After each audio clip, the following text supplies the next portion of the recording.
반갑습니다. 붓다의 복과 지혜입니다.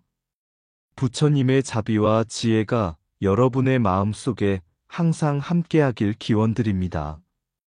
오늘 이 시간에는 부처님께서 우리에게 남기신 보시의 바른 실천에 대해 함께 살펴보려 합니다.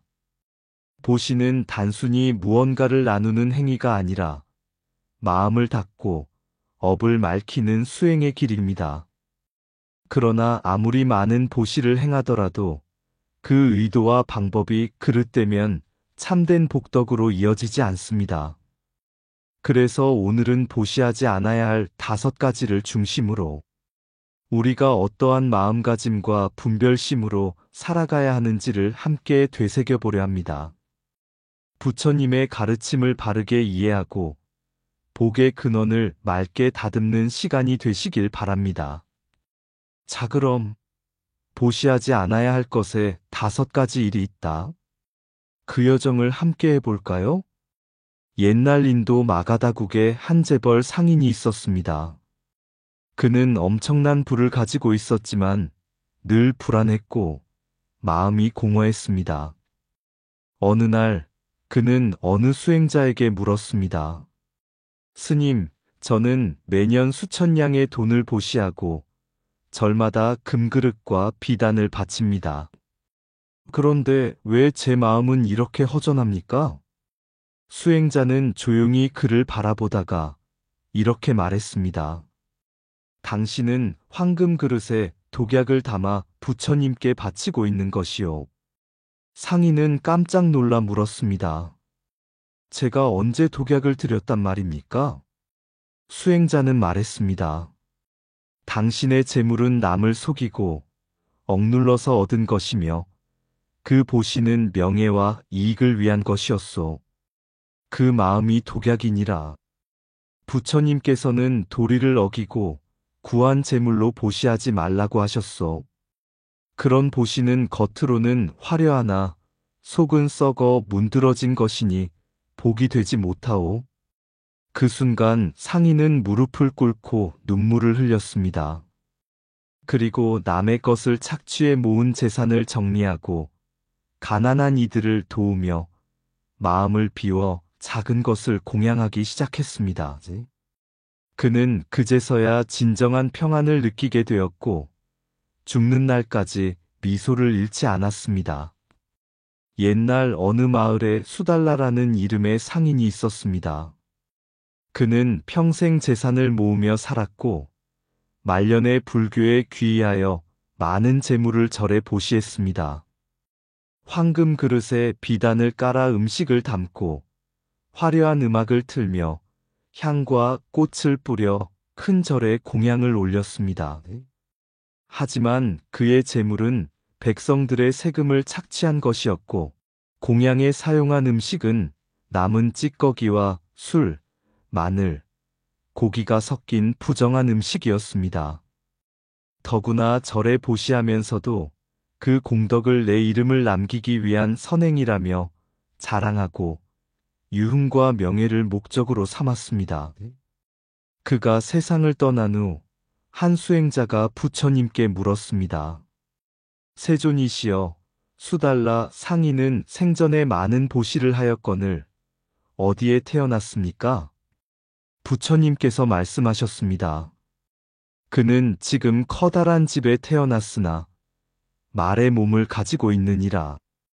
그가 베푼 보시는 청정하지 않았고 악업으로 얻은 재물과 더러운 음식, 교만한 마음으로 이룬 것이었기에 사람 몸은 얻지 못하였느니라. 그러나 과거의 작은 선근으로 인해 그 말은 사람보다 나은 대우를 받고 살고 있느니라. 수행자들은 이 말씀에 큰 충격을 받고 진정한 보시는 도리를 따르고 청정한 마음으로 올바른 재물로 행해야 한다는 것을 깨달았습니다. 보시는 마음의 청정이 바탕이 되어야 하며 도리에 어긋난 재물, 해를 끼치는 도구, 유혹을 조장하는 물건, 정법에 맞지 않는 음식 등은 복을 쌓는 것이 아니라 오히려 악업을 키우는 일입니다. 청정하지 않은 재물로 보시하면 복은 흙탕물처럼 흐려진다. 보시는 재물이 아니라 그 마음이 공덕을 결정짓는다. 남을 해친 돈으로 쌓은 탑은 언젠가 무너진다. 술과 도구로 만든 공양은 수행자의 마음을 흐리고 보시자의 업을 무겁게 한다. 살생의 도구를 나눠주는 것은 자비가 아니라 죄를 나누는 것이다. 음란과 유혹으로 이끄는 보시는 복을 짓는 것이 아니라 업을 짓는 일이다. 법에 맞지 않는 음식은 수행자의 길을 막고 보시자의 길을 어둡게 한다.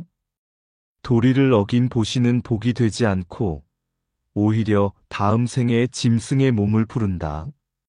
깨끗한 마음에서 나온 작은 보시가 더러운 재물의 큰 보시보다 위대하다.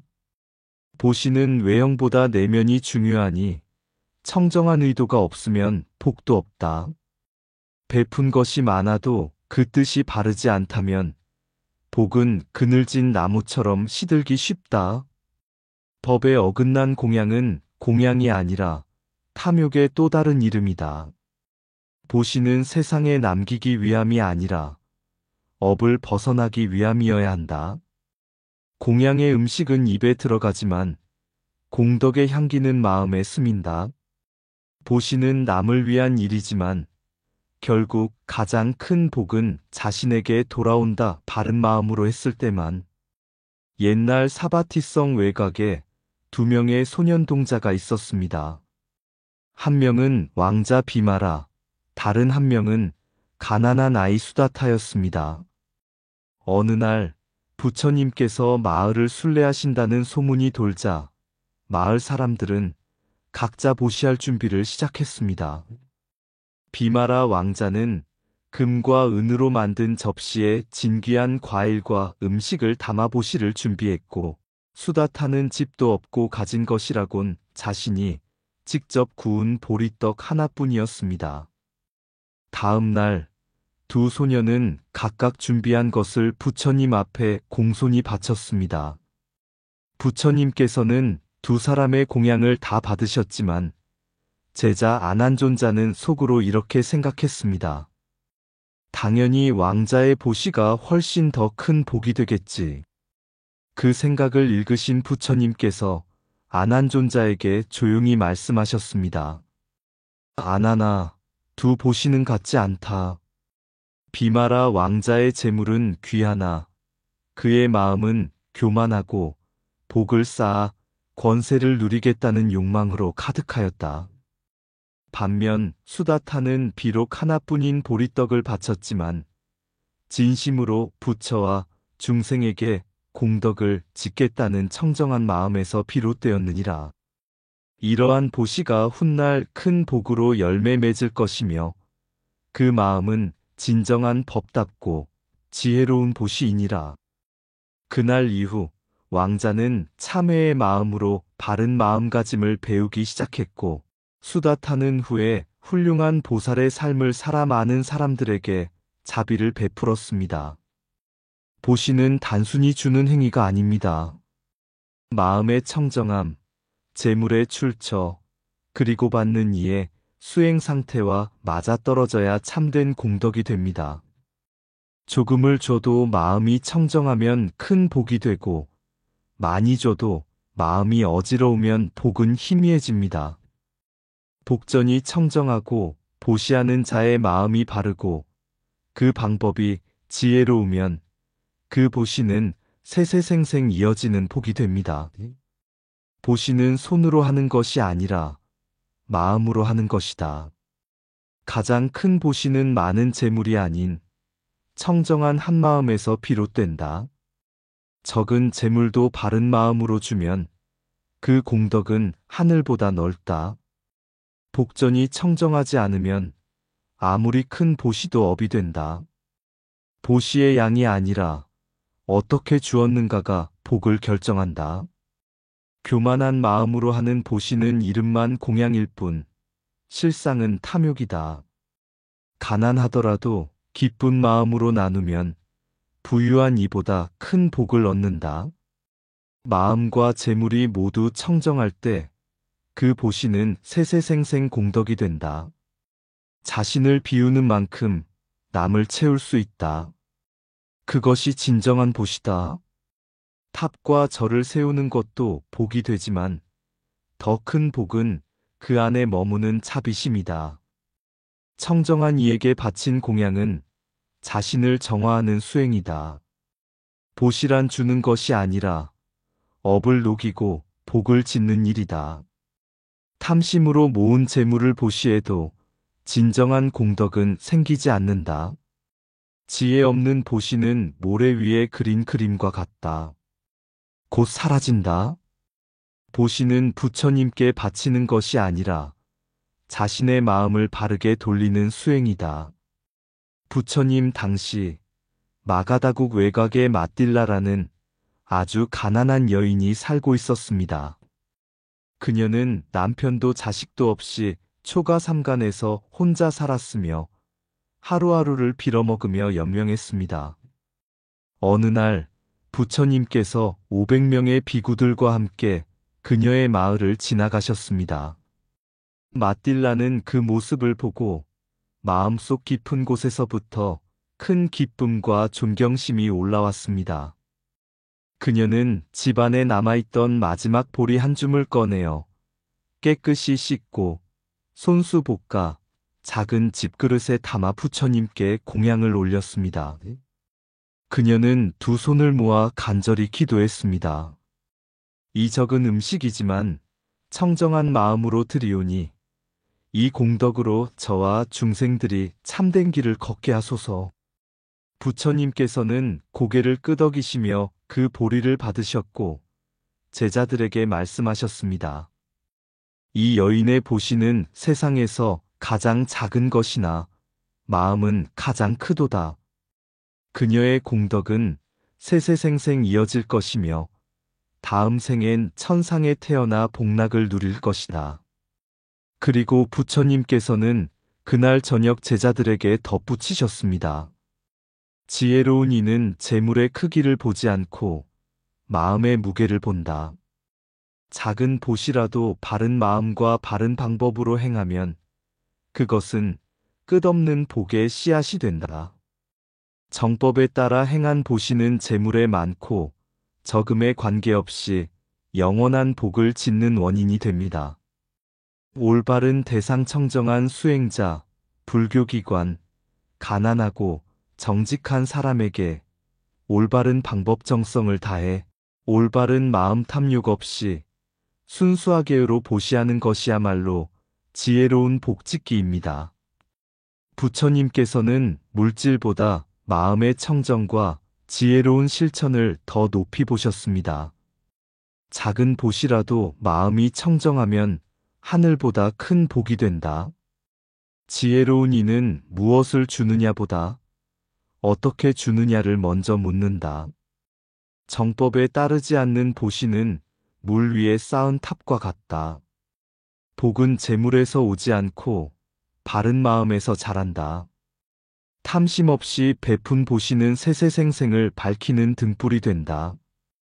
바르게 베풀어야 바른 복이 따르며 어그러진 보시는 어두운 업을 남긴다. 보시의 공덕은 대상이 청정하고 마음이 맑을 때 완성된다. 불교기관과 수행자, 고통받는 중생을 위한 보시야말로 부처님께 바치는 공양이다. 큰 재물이 아니라 깊은 자비가 진정한 보시의 시작이다. 지혜로운 보시는 업장을 녹이고 생을 바꾸는 힘이 있다. 재물이 작아도 정성이 깊으면 그 복은 산처럼 높아진다. 참된 보시는 주는 자, 받는 자, 주는 행위 이 셋이 모두 청정할 때 완성된다. 이름을 내기 위한 보시는 복이 아니라 허욕일 뿐이다. 보시는 법답게 해야 하고 삶으로 실천되어야 진짜 공덕이 된다. 보시란 남을 위한 듯하나 결국 자신의 해탈을 위한 길이다. 부처님의 진리처럼 지혜로운 보시는 마음을 맑히고 세상을 이롭게 합니다. 어느 날 제자 아난존자가 부처님께 조용히 물었습니다. 세존이시여, 어떤 이들은 많은 재물을 보시하지만 탐욕에서 비롯되었고, 또 어떤 이들은 아주 작은 것을 베풀지만 진심에서 비롯됩니다. 과연 누가 더 큰 공덕을 얻는 것입니까? 부처님께서는 먼 산을 바라보며 이렇게 말씀하셨습니다. 바나나, 먼 길을 걷는 이가 물 한 모금 없이 황금을 가득 안고 있다 한들 생명을 유지할 수 있겠느냐?